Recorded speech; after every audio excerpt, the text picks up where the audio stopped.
In the fall of 2007, Jake and Rachel Johnson were eager to start a new chapter in their lives.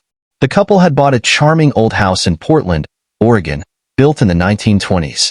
With its stained glass windows, wooden porches, and a cozy garden, the house seemed perfect for them. The neighborhood was quiet, with tree-lined streets and equally charming homes. It seemed like the ideal setting to build happy memories. Jake, a successful marketing executive, spent most of his days at the office, while Rachel worked as a freelance graphic designer, enjoying the flexibility of her job to decorate the new house and explore the neighborhood. The Johnsons had always been a social couple, loving to gather friends for dinners and parties. Their new home would be no different. Shortly after moving in, they began planning a party to meet the neighbors and show off their new home. The housewarming party was set for a Saturday night, a few weeks after the move. Rachel was busy planning all the details, from the decorations to the menu. Jake handled the guest list, making sure all their close friends and some of the new neighbors were invited. When the big day arrived, the house was immaculate. Candles were lit, soft music played in the background, and a table full of food and drinks was ready to welcome the guests. As the night progressed, the house filled with laughter and lively conversations. The Johnsons were the center of attention, charming everyone with their hospitality. Jake was a natural host, moving through the room, talking to everyone, and ensuring no one was without a full glass. Rachel, on the other hand, captivated the guests with her charm and stories about the house renovation. It was that night they met Michael and Sarah, a couple who lived on the same street. Michael was a successful lawyer, and Sarah worked as a therapist. They seemed to have a lot in common with Jake and Rachel, and the conversation flowed easily between them. The four laughed and talked for much of the night, sharing stories and discovering common interests. As the night drew to a close, Jake and Rachel felt happy and content. The party had been a success and, more importantly, they had made new friends. When the last guests left, the Johnsons embraced on the front porch, watching the neighborhood lights go out one by one. "I think we're going to be very happy here," Rachel said, smiling at Jake. "I think so too," Jake replied, holding her hand. "I can't wait to see what the future holds for us." As they settled into sleep that night, neither could predict how their lives would change in the coming months. The new friendship with Michael and Sarah would bring an unexpected and dark twist to their lives, beginning in that charming house in Portland. Weeks passed since the housewarming party, and Jake and Rachel Johnson settled into a comfortable routine in their new home. The friendship with Michael and Sarah quickly grew stronger. The four began to meet frequently, whether for casual dinners or to explore Portland's attractions together. These shared moments created a sense of camaraderie and trust. On a rainy October night, Jake and Rachel decided to host another of their parties. The house was once again filled with friends and laughter. The atmosphere was cheerful, the lights softly illuminated the space, and the music created a cozy ambience. Michael and Sarah were present, as usual, mingling easily with the other guests. As the night wore on and the drinks flowed, conversations began to deepen. In one corner of the room, Jake and Michael talked about their professional lives, while Rachel and Sarah discussed fashion and interior design. During one of these conversations, one of Jake's friends brought up an unexpected topic: the fantasy of wife swapping. "Have you ever heard about this?" the friend asked, laughing. "Some couples do it to spice up their relationship. Swap partners for a night." The statement was met with laughter and jocular comments, but Jake was intrigued. He watched the reactions of others, noticing a mix of curiosity and discomfort. Michael, sensing Jake's interest, shared that he and Sarah had heard about it but never tried it. Later that night, as the party wound down and some guests had left, Jake decided to bring up the subject with Rachel. They were in the kitchen, tidying up the party mess, when he mentioned the conversation he had overheard. "Hey, Ratch," Jake began, trying to sound casual. "Did you hear what Mark was talking about earlier? About wife swapping?" Rachel looked up from the glasses she was washing and gave a skeptical smile. "Yes, I heard. It was a rather peculiar conversation, don't you think?" "Yeah, but have you ever thought about it? I mean, it could be an interesting way to spice things up," Jake said, trying to gauge her reaction. Rachel laughed, shaking her head.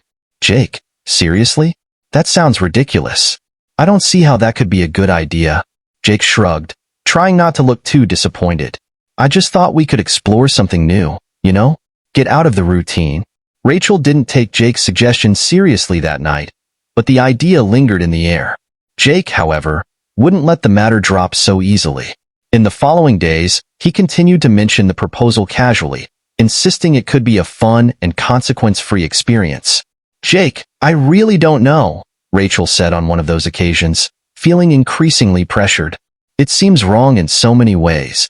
"I understand, Ratch," Jake replied, trying to seem understanding. "But think about it. We could set rules, limits. It would be something consensual and only among trusted people, like Michael and Sarah." Rachel frowned, clearly uncomfortable with the idea.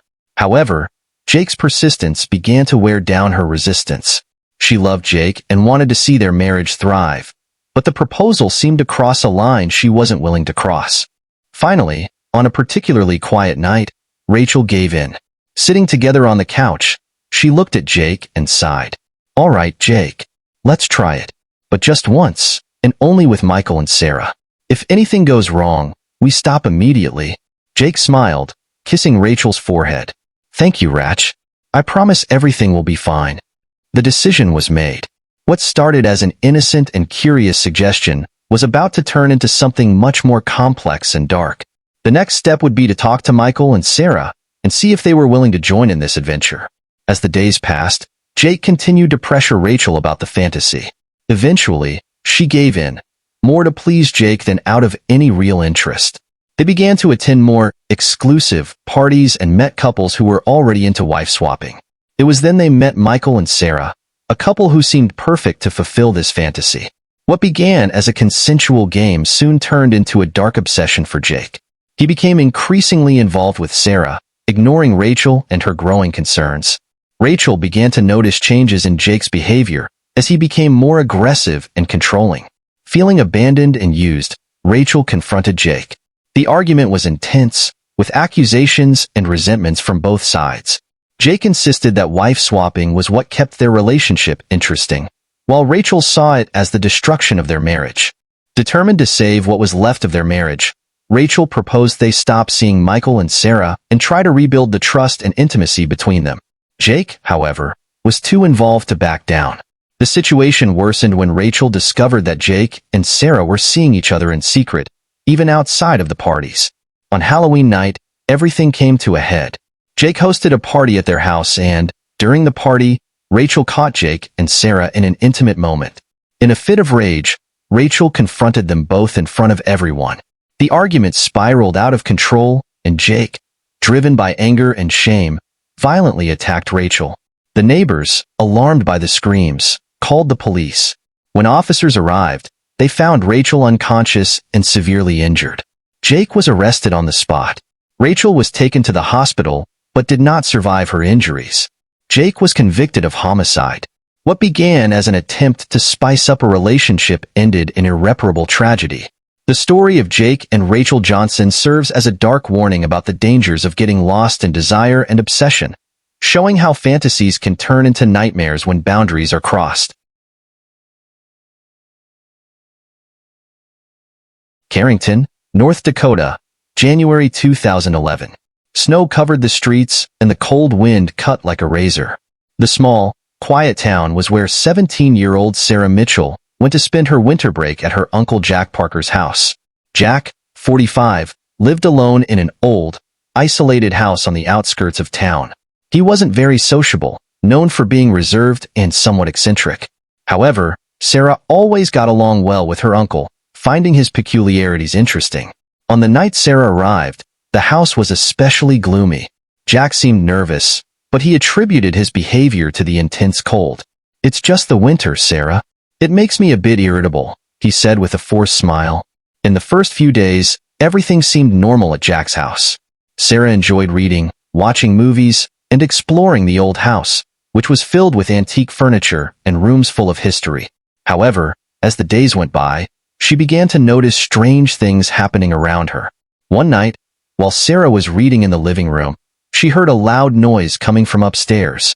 It sounded like something heavy had fallen. She climbed the stairs slowly, her heart racing. When she reached the hallway, she found Jack's bedroom door open and the light on. Jack was sitting on the bed, staring at the wall. "Is everything okay, Uncle Jack?" Sarah asked, trying to hide the nervousness in her voice. Jack turned slowly and smiled. Yes, dear. Just a nightmare. Go back to sleep. His tone was calm, but there was something disturbing in his eyes. The next morning, Sarah found the basement door ajar. Curiosity got the better of her, and she decided to investigate. The basement was a labyrinth of boxes and old, dusty furniture. At the back, there was an old sewing machine and a series of shelves with objects that seemed untouched for decades. As Sarah explored the basement, she felt a chill down her spine. She had the feeling she was being watched. Suddenly, she heard a whisper, as if someone were speaking very softly. She turned quickly, but there was no one there. With her heart pounding, she decided to go back upstairs to the safety of the main floor. That night, Sarah was awakened by a strange sound. It sounded like a whisper, but the words were indistinct. She turned on the light and looked around the room, but found nothing out of place. The sound stopped as abruptly as it had started, leaving Sarah even more suspicious. The next day, Sarah mentioned the strange occurrences to Jack. He laughed and said the old house was full of noises and she shouldn't worry. Old houses have personality, Sarah. You'll get used to it, he said with a smile that didn't reach his eyes. The following nights were worse. Sarah began to notice that doors she was sure she had closed were open in the morning. Small items like books and personal belongings inexplicably changed places. She began to feel that something, or someone was playing tricks on her. One night, while sleeping, Sarah had a disturbing dream. She dreamed she was trapped in the basement, surrounded by shadows whispering her name. She woke up in a cold sweat, and when she looked at the bedroom door, it was ajar. She was sure she had locked it before going to bed. Jack began to become more reclusive, spending long hours locked in his office. Sarah began to avoid the basement and dark rooms of the house, but the feeling of being watched persisted. The tension in the house was increasing, and Sarah knew something was terribly wrong. She needed to find out what was happening before it was too late. The nights grew longer and colder, and Sarah began to question whether she should have come to Carrington that winter. The tension in Jack's house had reached an unbearable point. Sarah was determined to find out what was going on. That night, while Jack was locked in his office, she decided to investigate the basement again. As she descended the creaking stairs, Sarah felt a chill run down her spine. The basement was even darker and colder than she remembered. Using her cell phone flashlight, she began to examine the place more carefully. She passed by shelves full of old objects until she found the locked door she had seen before. This time, she was determined to open it. With some force and using a screwdriver she found in a nearby box, Sarah managed to force the lock. The door opened with a sinister creak, revealing a dark, damp room. In the center was a small table covered in dust, and on the walls, old photographs were hanging haphazardly. Sarah approached the photographs and was horrified by what she saw. They were photos of her Aunt Helena, all taken shortly before her death. In every photo, Helena looked scared, with terrified expressions. But they weren't just photos of Helena. There were other women, all with the same look of terror, all at different moments in their lives, and all apparently taken without their knowledge. The horror of the photos made Sarah tremble. She began to search the room for more clues. In a corner, she found a metal box. Opening it, she discovered Aunt Helena's diary. Sarah's hands shook as she flipped through the pages. Helena's notes revealed a side of Jack that Sarah had never imagined. Jack is different. He talks to someone I can't see. Sometimes, I hear whispers coming from the basement. I'm scared. Today, Jack locked me in the bedroom. He said it was for my safety, but I think it's to keep me away from something he's hiding downstairs. I don't know how much longer I can take. If someone finds this diary, please know that Jack is not who he seems to be. The last note was the most disturbing. He said he was going to take me to the basement tonight. I don't know if I'll come out alive. If I don't come back, he's responsible. Sarah closed the diary, her heart racing uncontrollably. The pieces of the puzzle were falling into place. Jack wasn't just eccentric, he was dangerous. And Sarah was in danger. She needed to get out of that house. But first, she had to confront her uncle. Carefully climbing the stairs, Sarah heard Jack's heavy footsteps upstairs. He was out of his office, walking down the hallway. With the diary in hand, she approached him, ready to confront him. "Uncle Jack, we need to talk," said Sarah, trying to keep her voice steady. Jack turned to her, and his eyes, once warm, were cold and calculating. "What is this, Sarah?" he asked, looking at the diary in her hands. "I know what you did to Aunt Helena. And I know you did the same to other women. Why, Uncle Jack? Why?" Sarah's voice was trembling but full of determination. Jack took a step toward her, and Sarah instinctively backed away. "They betrayed me, Sarah. I couldn't let them escape. And you shouldn't have discovered this." The next night was the most terrible. Sarah tried to escape, but Jack found her and locked her in the bedroom. She knew she needed to get out, but didn't know how. In the middle of the night, she managed to escape through the window, but Jack was waiting for her outside. The final confrontation was brutal. In an act of desperation, Sarah hit Jack with a piece of wood, but he fell on her, breaking her neck on impact. The bodies were found days later when the police were called by neighbors who noticed Jack's absence. The house was sealed and considered cursed by the locals. To this day, Jack Parker's house is avoided by everyone. The few who dared to enter claimed to hear whispers and feel a cold, malevolent presence.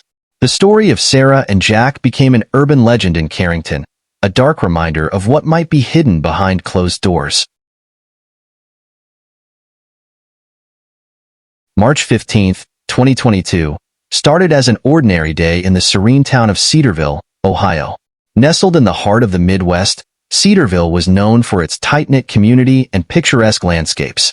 But beneath the surface, secrets were brewing. Lena Thompson, a respected school teacher, led a seemingly perfect life.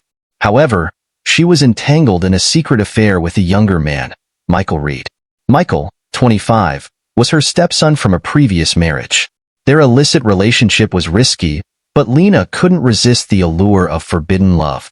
On April 10, 2022, Michael confronted Lena. He had discovered her deepest secret and threatened to expose their affair unless she met his demands. Michael wanted money, lots of it, to keep quiet. Fearful of the consequences, Lena agreed, hoping to keep the scandal from destroying her life. As weeks passed, Michael's demands grew more frequent and audacious. Lena felt the pressure mounting. She was drowning in a sea of fear and anxiety, knowing that her world could shatter at any moment. The once gentle school teacher was now a desperate woman on the edge. On the night of June 25, 2022, things took a dark turn. Michael's demands had escalated to the point of no return. Lena, pushed to her breaking point, decided she could no longer live under his shadow. In a moment of panic and rage, she devised a plan that would change everything. In the early hours of June 26, 2022, Lena invited Michael to her home, pretending to comply with his latest demand. As he arrived, a confrontation ensued. Heated words were exchanged, and the tension reached a boiling point. In a tragic twist, Lena grabbed a kitchen knife in a fit of desperation and stabbed Michael. The silence that followed was deafening. Michael lay lifeless on the kitchen floor. Lena, now a murderer, was engulfed in shock and remorse. She knew she had to cover her tracks. With trembling hands, she cleaned the scene and disposed of the evidence. By sunrise, Michael's body was discovered in a nearby alley, staged to look like a robbery gone wrong. Cedarville police launched an investigation, and the community was shaken. Lena tried to maintain her composure, but the guilt was overwhelming. Detectives soon pieced together the inconsistencies in Lena's story. Her nervous demeanor and sudden financial windfall raised suspicions. By August 2022, the investigation zeroed in on Lena. Under intense interrogation, her facade crumbled, and she confessed to the crime. In a swift trial, Lena was found guilty of second-degree murder. The town of Cedarville was left in shock, grappling with the truth behind the teacher they once admired. Lena was sentenced to 25 years in prison, forever marked by the deadly secret that led her down a path of no return. As Lena sat in her prison cell, she reflected on the choices that brought her there. The affair, the blackmail, and ultimately, the murder. She realized that secrets, no matter how deeply buried, have a way of coming to light. And in the end, they can lead to one's downfall. This tragic tale from Cedarville reminds us of the perilous path of deceit and the devastating consequences of our actions. Lena Thompson's story is a haunting reminder that sometimes, the most serene places harbor the darkest secrets.